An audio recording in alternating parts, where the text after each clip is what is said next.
हरियाणा के 11वें मुख्यमंत्री Nayab Singh Saini ji, news 18 India के डायमंड स्टेट समिट हरियाणा में आपका बहुत बहुत स्वागत। Thank you. तालियों के साथ करें इनका स्वागत।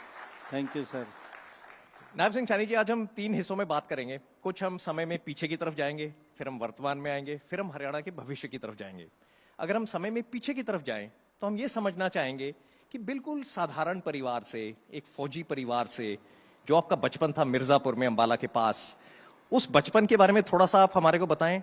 फिर हम पहुंचेंगे आपके आरएसएस के दिनों पर, फिर हम आएंगे जब आप एक कंप्यूटर ऑपरेटर थे बीजेपी के साथ, और फिर जो आपकी यात्रा उसके बाद हुई। लेकिन इस वक्त हम समय में बिल्कुल पीछे की तरफ चले जाएंगे, 25 जनवरी 1970 को जब आपका जन्म हुआ। उसके बाद थोड़ा सा आप हमारे को बताएं कि जो आज हरियाणा के मुख्यमंत्री हैं उनका बचपन कैसे बीता। साहब, बचपन के बारे में तो शायद मेरे ख्याल से किसी को पता नहीं होगा, किसी का जब बचपन क्या होगा और क्या क्या बातें होती होंगी। परंतु मैं धन्यवाद करना चाहूँगा न्यूज़ 18 का कि आज आपके चैनल के माध्यम से कुछ जो आपके सवाल हैं उनका मुझे उत्तर देने का अवसर मिलेगा। देखिए, परिवार एक साधारण परिवार जिसमें कभी भी कोई चुनाव न लड़ाओ, एक संगठन के साथ मिलकर के और संगठन के साथ काम को करते हुए, ये भारतीय जनता पार्टी है। भारतीय जनता पार्टी में ही छोटी यात्रा से शुरू करके बड़ी यात्रा की तरफ ही व्यक्ति जा सकता है।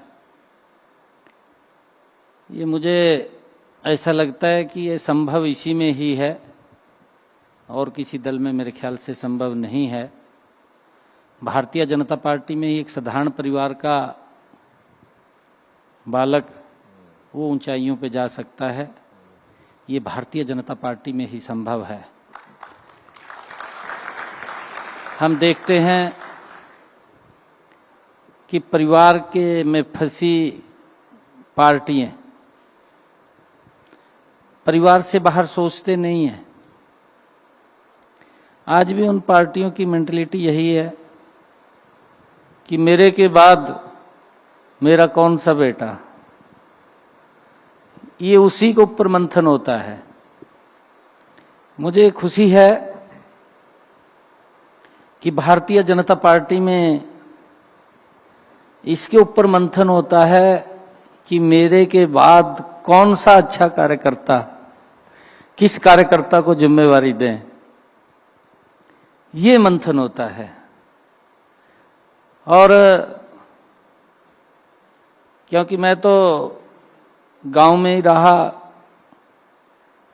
और गांव में पार्टी के संगठन के साथ मिलकर के काम करते करते आज इस पोजीशन के ऊपर आया हूं। ये भारतीय जनता पार्टी, नरेंद्र मोदी जी और अमित शाह जी, हमारे जगत प्रकाश नड्डा जी और हमारे आदरणीय मनोहर लाल जी, ये ऐसे व्यक्तित्व हैं कि कार्यकर्ता को पहचानना, उसको गढ़ना और उसको आगे बढ़ाना, ये इसी संगठन के अंदर है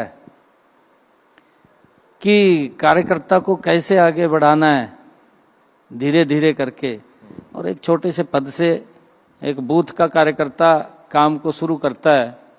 बूथ के कार्यकर्ता से आज यहाँ तक का सफर, और पार्टी में अलग अलग स्थानों के ऊपर रह करके जहाँ पर भी मुझे जिम्मेवारी दी गई है उस जिम्मेवारी का वही निर्वहन किया है।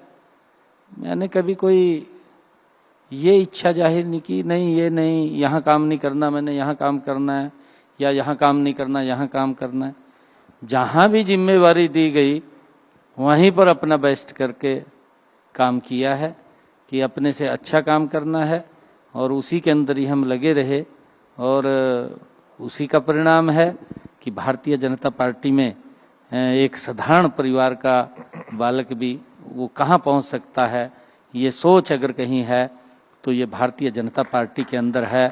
और मैं ये मानता हूँ कि ये सोच, ये विचार, ये पंडित दीनदयाल जी उपाध्याय जिन्होंने पार्टी को एक विचार दिया और इस विचार को लेकर के पार्टी काम कर रही है और उसका परिणाम है, चाहे हमारी केंद्र सरकार है, चाहे हमारी प्रदेश की सरकारें हैं, नॉट आउट आगे बढ़ रही हैं।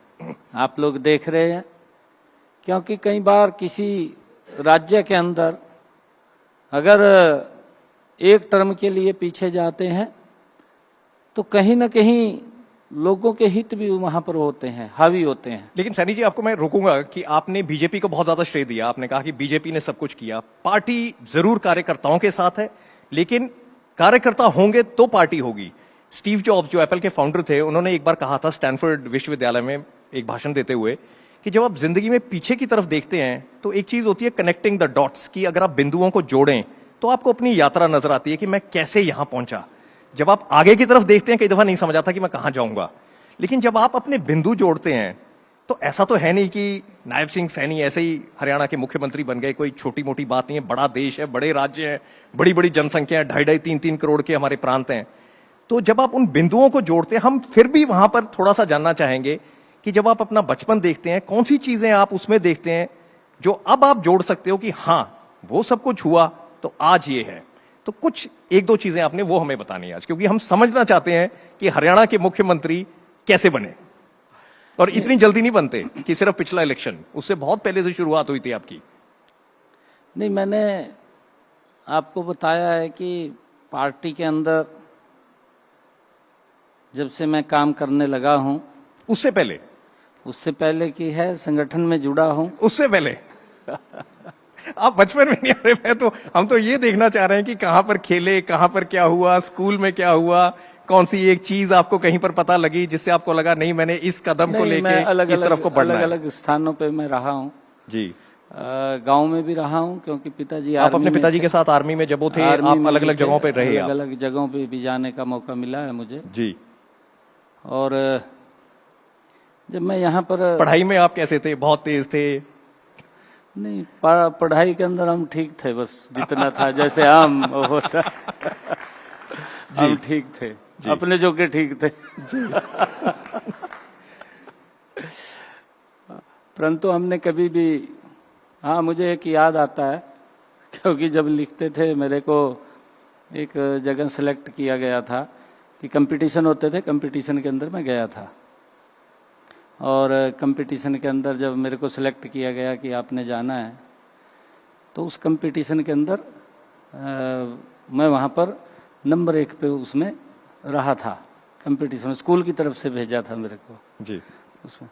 परंतु हम जहाँ भी काम किया है वो काम करते रहते हैं और उसके अंदर हमारी ये इच्छा रहती है कि जो भी काम हाथ में आया है उसको पूर्ण करना है जी। उसमें किंतु परंतु नहीं है।